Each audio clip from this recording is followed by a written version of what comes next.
for the back. You're looking radiant today. Well, we are tuned in, tapped in, turned on.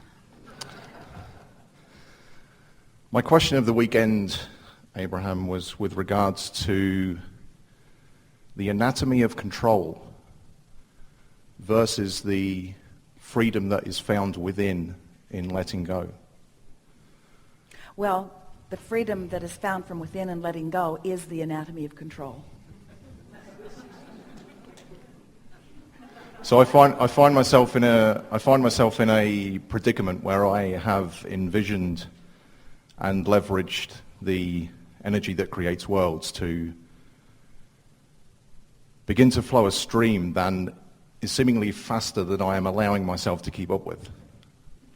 Seemingly faster because I know I could keep up with it, but there is an element of paralysis of non-action. Yeah. And I found myself on business travel this week in New York, and I use the analogy of an elastic band. I found myself at the very beginning of the week being so taut with not necessarily tension, an element of resistance. And I went to the gym on Tuesday morning before I started my workday. And I fired that elastic band. And it felt absolutely freaking awesome because I let that resistance go. And it's interesting because when I arrived at the hotel on Friday afternoon, I saw the beauty in the construction because my analogy of my elastic band and the way I felt, when I arrived and I saw the construction and felt the ambience that was being created, looked for the aesthetics of the building and watching the workmen work their magic and bringing this together and seeing the evolving, the unfolding of now they're taking down the shrouds that they've had up and seeing what is now before us has offered me a contrast today that has been magnificently beautiful. Are you saying that we should all be happy in the construction of our life experience? That we are in an eternal state of construction? And if we're waiting until it's all pretty before we invite people over, there won't be very many parties because the construction process is so constant. I've taken beauty in the knowing that I'm always evolving, forever unfolding. Yeah. And I've seen it for what it is. Yeah. I want to give you something. That was all very good, and we are appreciating it immensely. Thank you. Something that may help you. That feeling of paralysis. Anybody understand what he's talking about? That feeling of... Yes, I'm not the only one. that feeling that I should be doing something that I either don't want to do or I don't know what to do. And so that feeling of paralysis, let's just call it what it is the absence of inspiration.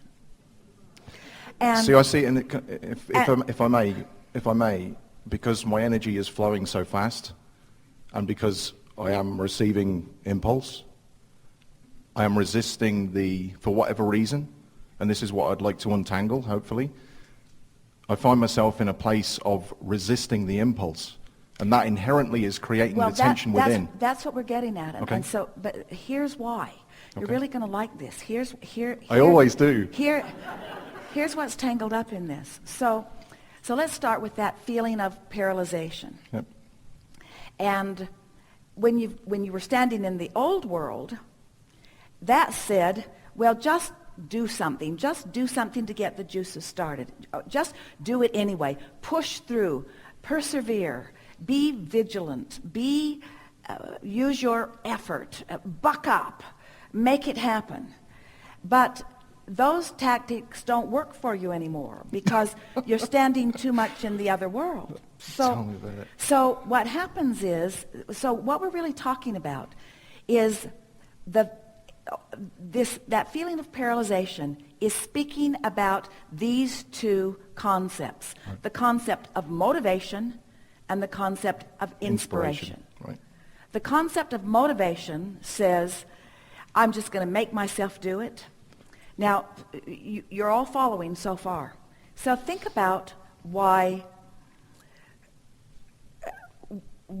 happens with, in other words, you could say to yourself, well, I could follow one of two paths. I could allow momentum to increase on either of those concepts. So let's increase the momentum on the concept of motivation, which is making yourself do something because you just need to. So you don't feel like acting, so you don't. And you don't feel like acting, so you don't. And you don't feel like acting, so you don't. And you're not doing anything about trying to feel better. You're just sort of writhing in the what you should be doing and what you don't feel like doing. So you don't feel like doing it, and you don't. And you don't feel like doing it, and you don't. And you don't feel like doing it, and you don't. And you're focused upon what you should be doing that you're not doing. And so you're focusing on it, and therefore momentum is getting bigger and bigger and bigger and bigger until a crisis ensues that just sort of forces you to do something about it. It's sort of like you don't feel like paying the bills, you don't feel like paying the bills, you don't feel like paying the bills, but after they turn the lights out, then you feel like paying the bills. There's just something sort of motivating about the lights being turned out. That sort of. So that's the way you allow momentum to increase relative to the subject of motivation. But what if your desire is to allow law of attraction and momentum to increase from the inspiration side of the equation, which means you start with something simple and easy, and you just rest with it until it becomes a little more, and it becomes a little more, and it becomes a little more, and it becomes a little more, until you feel the inspiration to move. This is really a good conversation because most of you, we love you so much, but as much as you have heard from us, you still have one foot pretty solidly set in that world of action, in that world of motivation. And we don't think that there has ever been a conversation that has been so steadily unfolding to bring us to the place that we can have this conversation I felt it. About the difference between motivation and inspiration than what has taken place. Yep. And we would also like to say to you that when you feel paralyzed, we're not encouraging you to take action. We're encouraging you to understand that you're on the wrong paradigm, you're on the wrong track, because whatever you're focused on will get bigger and bigger and bigger and bigger and bigger and bigger and bigger and bigger and bigger and bigger and bigger. But don't you want it to be? Don't you want to create from the inside out? Don't you want the inspiration to come from your full-on inspired version of source flowing through you? Was a leading question, and the answer is, of course I do, Abraham, of course I do. I want that with everything that I am. You're coming at it from the opposite end of where I believe I am to be at this moment, though. And the way, I think you've framed it absolutely perfectly, because you always do. With having this fast-flowing stream, this energy flow that I'm pulling through, and the inspiration and the impulse to move in a particular way, but there's some level of inherent resistance for me to taking a leap of faith is too strong a word, because I've been in. But you see, here's the thing that we really want you to hear, because you're making it sound like the momentum is flowing, the momentum is flowing, the momentum is flowing, and for some reason you're just not going along with it. And that isn't accurate. That's not what... No, because the conditions that I'm finding myself in, it came up slightly yesterday. I'm waiting for the perfect conditions, and I can't... And part of the perfect conditions comes down to responsibility, because I feel I am responsible for others in my life, and yet I cannot perceive... I can perceive their wellness, but I cannot do it for them. Well, you're going about it in a backwards fashion. Yeah, I know. Because, That's why I'm here to unravel it's all it. right, but you just said, so you're waiting for the conditions to be perfect to inspire you. And what this workshop has caused us all to come to say is that rather than waiting for the conditions to occur that will inspire me, I'm going to start with something that I am for sure aware has no resistance within it. Allow law of attraction to do its thing that it always does, and I know that inspiration will be the result of that behavior. It really is, okay, it's accurate to say you can't get there from there. You can't get there from there. Now, really, you can get anywhere from anywhere. But not without slumber, not without pushing the reset button, not without a paradigm shift within yourself.